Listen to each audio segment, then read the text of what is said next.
Ladies and gentlemen, welcome to Zoom Into Wine. It's time for the show and your host, Ian Blackburn. Hey everyone, thank you for joining me tonight. We're here to talk about Cakebread and Cabernet and this special rendition that they've created for 2017, Benchland's Select. We're about to meet the winemaker, but I'm here just to thank you for joining us and supporting our Zoom efforts. I'm up in Napa Valley tonight. It's Napa Premiere, and I'm shaking hands with folks and probably in a place that has terrible Wi-Fi. So I recorded this in advance. I hope you enjoy the presentation about Cakebread. Now let's meet the winemaker and talk Cakebread wines. Well, I want to introduce you to Stephanie Jacobs, winemaker, Cakebread Cellars, and really a pleasure to meet you this morning. Nice to meet you too as well. Thank you for having me. I've always loved my relationship with the Cakebread family and the brand. Had a long association and always really impressed. I got to taste the recent lineup of wines, which we carry the Chardonnay already. But I got to this Cabernet, and it was really just a wonderful offering. So I wanted to meet you, talk to you, and get to know a little bit more about what's going on. Great. I made a little PowerPoint. Love to go through it with you, and we'll just cover a lot of information about the story of Cakebread. And right, of course, we're in the heart of the Napa Valley. Was it 1973 that Cakebread got started? Is that correct? Or 74, 73? The first vintage was 1973 Chardonnay. Yeah, and this is a family that moved to Napa from Oakland. The parents were in the garage, the auto maintenance business, I think, or auto garage type of thing. And then also Jack was a really amazing photographer, and he fell in love with this spot, right? Yes. So originally Jack and Dolores purchased his father's mechanic garage in Oakland called Cakebread's Garage. And then he also was very into photography and was well acclaimed and was invited to study under Ansel Adams. And throughout that avenue, he was up in Napa Valley doing a photo shoot for a book, and ran into some friends who owned this current property in Rutherford, who offered to sell the property to him. And so they purchased the property with the proceeds from the photography book. Nice. Well, things worked out pretty well. So I said, earlier that every year I taste all the different Cakebread wines, and at Merchant of Wine, we tend to only carry one SKU per brand. But when I tasted this Cabernet, I was really taken by it. There is something super lovable and gregarious and rich and textural and approachable. And I find that often with the 2017 wines, but this one just had a number of different gears that it's offering. And in my time selling the Cakebread wines, the Benchland wine was just such a teeny production, and so I was like, wow, that'd be really cool to showcase this and make sure people know what's going on. You guys make a number of different Cabernets, right? We do. We make about 4 different Cabernet Reserves and then our Napa Valley Cabernet. Yeah, and the Napa being kind of the brand ambassador, but these just are more unique selections, different sites. And does Benchland mean just like the base of the Napa Valley, like that bowl, that dusty, basically the valley floor? Yes. So there's a small area in Napa Valley called the Rutherford Bench, and it runs from Oakville through Rutherford. It's 6 miles long on the west side of the valley, and it covers the area just right at the base of the Mayacamas mountain range. So what happens is that the runoff from the mountains has deposited all this rich soil down at the base of the hill there in this 6-mile long area. And so it's created really nice loamy soils, sand, gravel, well-drained soils where the vines can produce really nice deep roots and get in there and produce very lovely concentrated wines. And this wine is made from 2 different ranches, one in Oakville, the Vine Hill Ranch, and then the other one is called Hill Ranch, which is at Jack and Dolores's property in Rutherford. Very nice. I mean, since my connectivity with the winery, which ended in 2005 when I left Co-Brand, I've seen the facility just take on this beautiful architecture and, of course, a beautiful parking lot, which wasn't there before, and just a really wonderful. And you've also separated the facility into 2 different sides of because you straddle the border, right? Right, we're right on the border between Rutherford and Oakville, and so our Rutherford facility is the main winery where the first winery was, and that is what we call our white wine facility. And then right on the other side of the little creek in Oakville is our red wine facility. And you when you're on this campus, the Cakebread campus, they look just like, sister buildings, and they're 25 feet apart from each other or so, but there's a purpose of having them like that so you can call it a state, right? Or yeah, so it's great having them right next door to each other. We actually just ride bicycles back and forth and kind of intermingle between the two buildings, but we make all of our wine here on site, yes, in Napa Valley. Cool. So this Benchlands wine is a special blend of 5 clones of Cabernet, and as you said, it's Rutherford and Oakville, and 2 pretty significant properties: the estate of Vine Hill Ranch, and then the Hill property. I don't know that one. And that you said that's owned by the Jack and Dolores? Yes, so our Hill Ranch is at Jack and Dolores's house. It's just, we have a little bit of Cabernet there and a little bit of Verdejo. It's a little white varietal, but mostly Cabernet, and it all goes into our Benchland Select. So that property has a little bit more loamier soils than the Vine Hill Ranch, and produces wines that have nice concentration of fruit, but a nice lush middle palate and nice supple tannins, where Vine Hill is a little bit more gravelly soils, and so it has dense dark fruit characters, but has a really firm tannin structure. So we get a really nicely balanced wine of nice fruit, kind of lush middle palate, and nice tannin structure when we blend these 2 ranches together.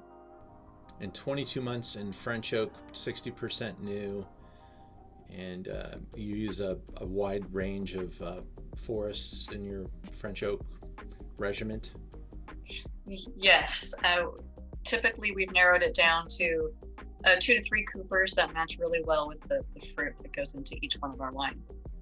And how long have you been associated with Cakebread? I've been here just over 17 years. I started the beginning of 2004 as a enologist, and then was promoted to assistant winemaker in 2008, and then took over Pinot Noir in 2012, and then became winemaker at the end of 2017 when Julian Lax retired. Great. And obviously you've seen a lot of things happening in the Napa Valley. Do you live Napa proper, personally? I do not. I actually live over in Sonoma. Okay, cool. On the other side. Yeah, not too far away. Yep. So do you take the mountain roads, or how do you get to work? I do both. I go around through Napa on my way into work, and then take the Oakville grade on the way home. I used to take the mountain route both ways, but in the morning there can be icy up there. And I definitely have had a little bit of a scare, and so I don't go up there in the mornings anymore. Got it. Yeah, I've hit some of that myself.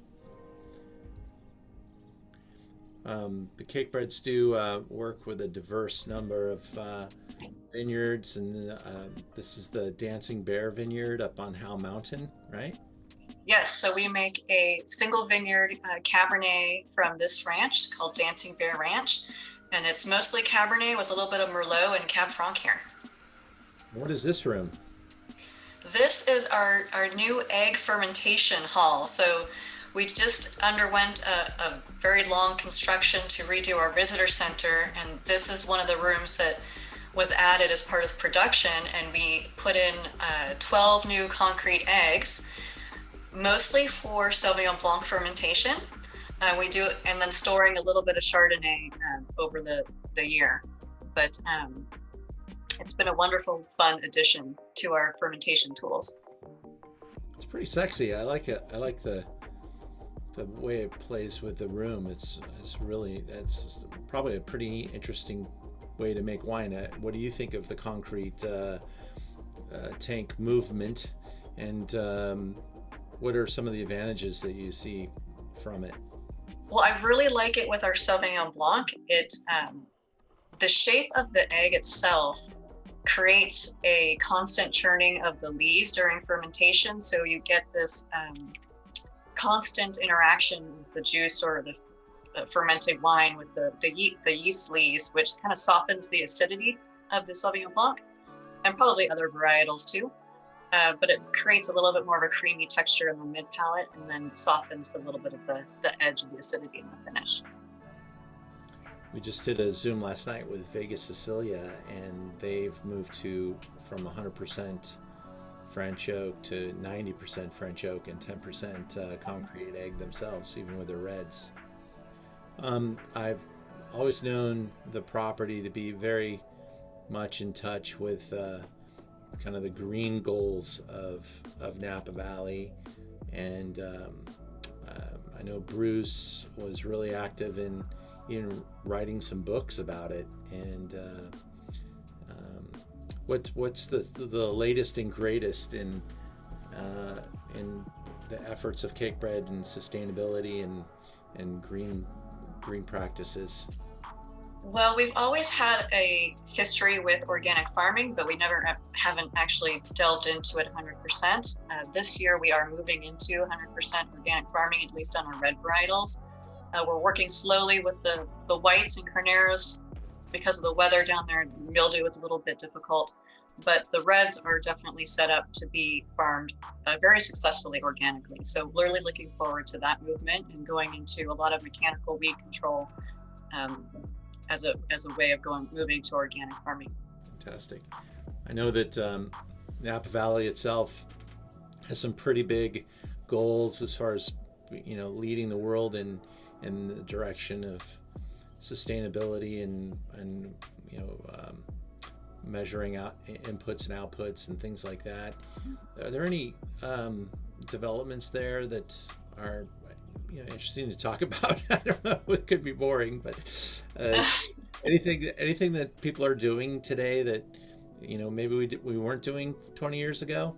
Well, I think people are really looking at their energy consumption, and we're always looking at it. Right now we're going into a big audit to move into an upgraded energy system or a microgrid system, and installing solar panels and things like that, and to be able to be a little bit more self-sufficient that way.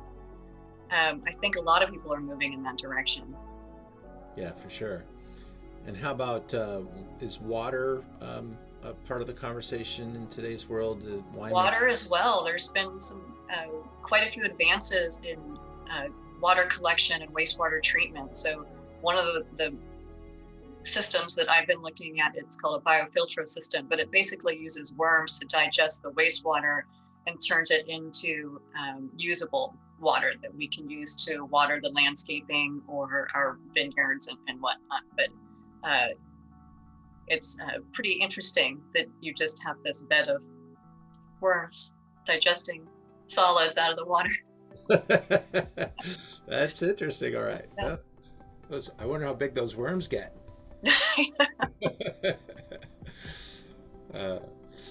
Cool. Well, every time I go to Cakebread, it's just really amazing to see how, Cakebread's kind of the gateway. People find out about wine, they find out about better wine, they find out about Cakebread, they visit Napa Valley because of Cakebread, and it just really is been an inspirational spot for the Napa Valley for a very, very long time.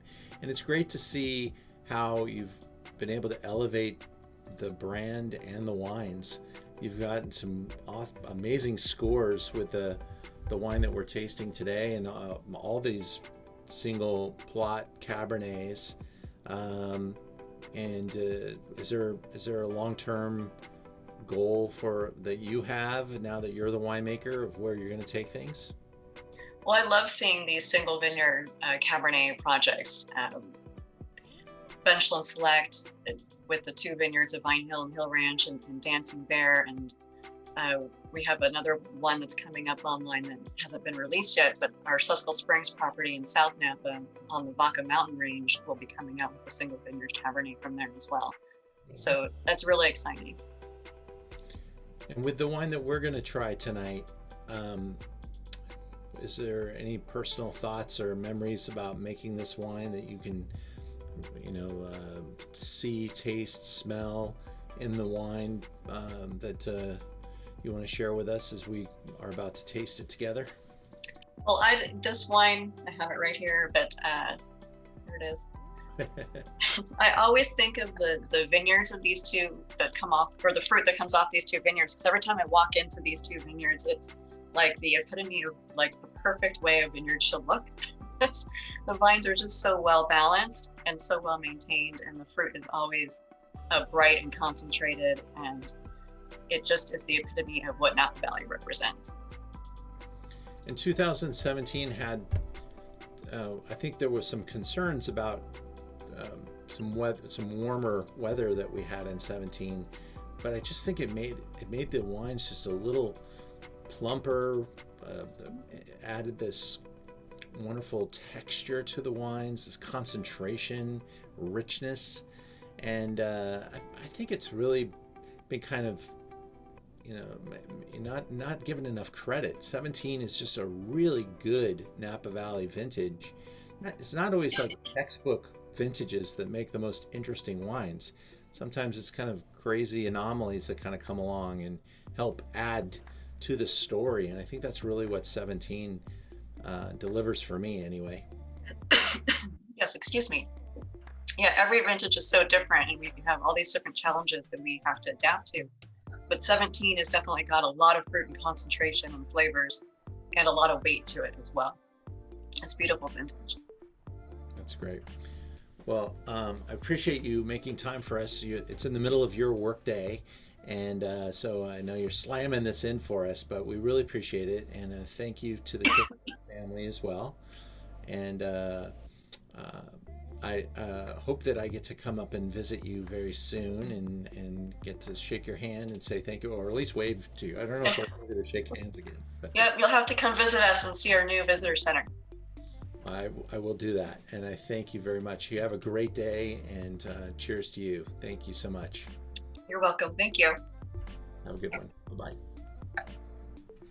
Now, as promised, I want to taste the Cabernet with you. This 17 Benchland Select is really an optimal vintage for Napa Valley. It's a showy vintage. It's a wine that rewards bad behavior because we're allowed to drink the 17 wines and really have some pleasurable, fresh nuances. There's a richness to these wines because this is a vintage that not only had nice, long, dry growing season, it was pretty optimal, maybe even a little bit behind until later in the vintage when we had this really warm spell. And it got so warm that the vines kind of shut down and the fruit hung out there in the heat and developed this plushness, maybe even concentrated a little bit because of it. It's a vintage feature that some people handled better than others, but it did create some wines that are extremely delicious and really hard not to love. And I think this is one of my favorite efforts, especially at the price point. Now, $100 bottle of wine, $120 bottle of wine is really what this wine is. That's, beyond the norm of a daily drinker by any means, but I think it's a total value because it's drinking like a much more expensive wine, and it definitely has all the marks and innate qualities of a great wine. And I believe that the vineyard designations, the hill that is owned by the Cakebreads themselves, and Vine Hill Ranch creates some really expensive wines. And so that's the essence of what we're talking about here, is some quality pieces being put together from a quality vintage, from a top quality producer, and it resulted in this. Look at this magnificent saturated color. It's rich, intense. When you smell a wine from the Napa Valley, the first thing I always pick up on is that dusty notion, that bench character. It's literally called Rutherford dust.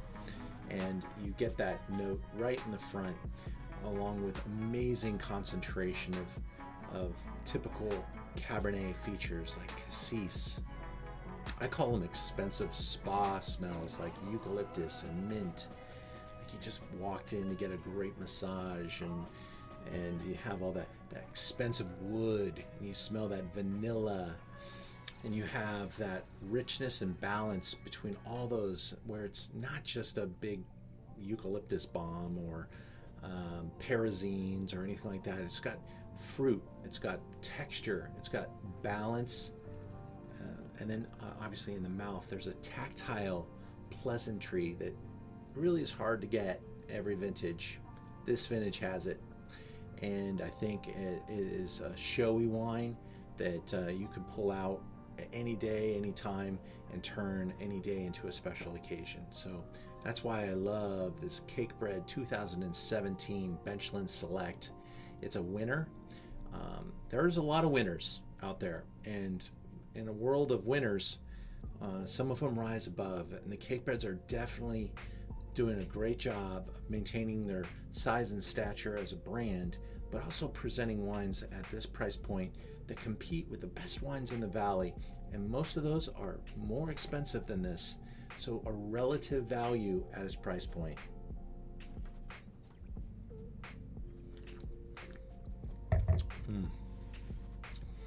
There's no way you could put that in your mouth and say anything negative about it. It just doesn't miss. You got 95 points from the critics, and I'm right there. I'm in my pleasure zone. I might even be a 96, 97 pointer on this one, having tasted other 97 point wines, and higher. This one checks a lot of boxes, and it's a very difficult climb in that realm to be able to check that many boxes and to have that kind of pleasurable experience. It takes a really important vineyard with a lot of information and data inside the glass, so you can really feel that concentration, that layering, the texture, the terroir, good intention, good winemaking skills, and all those things are there. So to you, I hope you enjoyed it as much as me. I hope you'll share it with great friends and great families and great moments, and come back and get some more, because I bought a lot of it, and I'm going to have this wine and through what I think is a fairly difficult future. We're looking at pretty short 2019 vintage coming down the pipe pretty soon, and that's right after a very generous 18. So every winery in Napa Valley is going to be extending that 18 shelf life. And then they're going to move into a short 19 where they were under some pressures, some fires, a huge drought vintage, really another good year. 19 is going to make some great wines too, but for different reasons. And they're going to be different. Like the 18s are different and also very good. But there's no 2000, and if there are 2000s, there's going to be a big question mark hanging over them. And I'm looking forward to seeing what 2000 presents, but so many producers did not make a 2000, and so be aware, okay? The 2000 will be a challenged year, And so most of the Napa Valley is now looking forward to 2001, our current year. And the book is being written right now. But this is a Mother Nature product, and we're dealing with Mother Nature, a crazy moment in history, governance, politics. There's so many pressures right now on this 2021 vintage, so we all hope it goes well, because the wine industry needs it. And I thank you for joining me tonight. Celebrate the wines you have, buy the wines you want. They're available, but realize the future is price increases are coming. And so you want to plan ahead, and don't be surprised when you start seeing those numbers going up, because the pressures are there. All right. Have a great night, everybody. Thanks for joining me. I'll be back very soon. I do hope you look at our Zoom into Wine calendar and see all the great activities that we have. The rosé event, if you're into rosé at all, join us. It's a very practical opportunity. It'll be educational. It'll be eventful. A lot of talent is going to be on that Zoom. 7 winemakers tasting rosé from all over the world. And then we'll continue with some really passionate events. So take a look at them. I want you to join me for sake. I don't even like sake that much. I really don't. But when it's good, it can really change your mind. So we're bringing in an expert. And Mr. Dingler is going to join us from Somm TV. He's one of the top experts on sake, and he's going to be able to lay the land for us. And we're going to taste some amazing wine. So check out the Zoom into Wine calendar, because there's so much going on there. And we're going to continue to deliver some unique content that matters. Bye, everybody. Have a good night.